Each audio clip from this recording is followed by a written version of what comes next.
Samajwadi party आने वाली इस इलेक्शन में एक अच्छा शुक्र है महाराष्ट्र में हम ही हैं जो फिरका परस्ती को खत्म करेंगे। महाराष्ट्र में भी पूरी ताकत के साथ लड़ेंगे। जिस तरह से 200 थे ना, आने वाले 10 जो है 288 मराठाओं के गढ़ में समाजवादियों की हुंकार।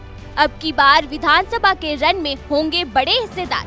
यूपी में दमदार जीत से समाजवादी पार्टी के हौसले बुलंद है और अब अखिलेश यादव की नजर महाराष्ट्र पर है, जहां कुछ महीनों में विधानसभा चुनाव होने वाले हैं, जिसके लिए सपा अभी से प्रेशर पॉलिटिक्स में जुड़ गई है।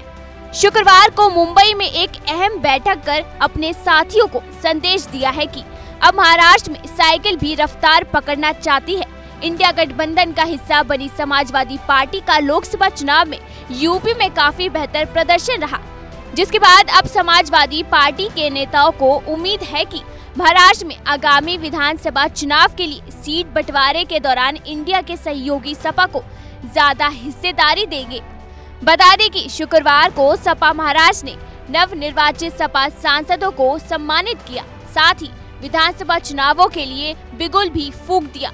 महाराष्ट्र में 2 सपा विधायकों में से एक अब्बू अजामी दावा किया कि समाजवादी पार्टी पूरी ताकत से 7 महाराष्ट्र में चुनाव लड़ेगी, पीडीए को इंसाफ दिलाएगी और फिरका परस्ती को खत्म करेगी। अभी हमारा टेम्पो हाई है, इसलिए हाई है ना कि हम लोग 37 जो कह रहे 400 पार हम 37 सीट चुनकर आ गए हैं और अलायंस में हमने 43 सीटें चुनी है। अब ये समय है, देखा देश जी एक नौजवान इंसान है, समय है कि हम समाजवादी पार्टी को नेशनल पार्टी बनाएं और मुंबई में हम संघर्ष करें 25-30 साल। हमें एक गोल्डन अपॉर्चुनिटी मिली हुई है कि मैं पीडीए जो लागू किया इन लोगों ने, हमारे नेता बैठे हुए हैं, पीडीए लागू जो राम का नाम लेकर के अयोध्या में मंदिर बनाया और राम लगता है कि उन्होंने उसको जो है बिल्कुल अपना बना लिया है।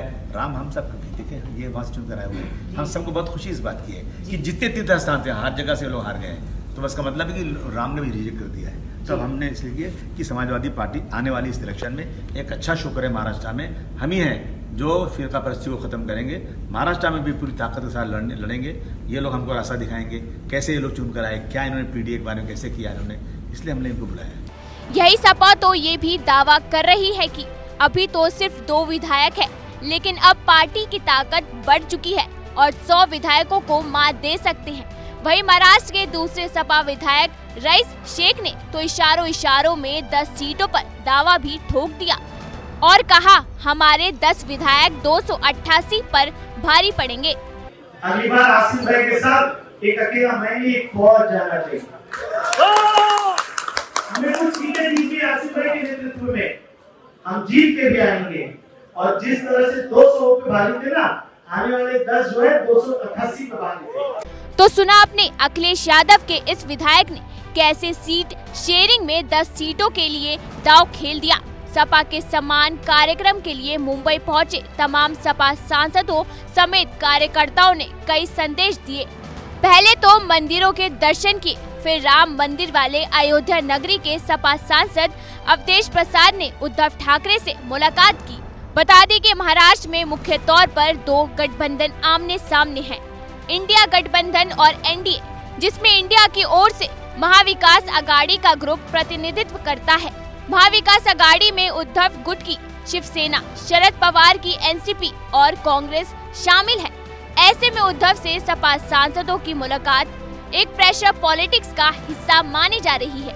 ऐसे में अगर सपा की दावेदारी बढ़ी तो इन तीनों पार्टियों को कहीं न कहीं समझौता करना पड़ सकता है।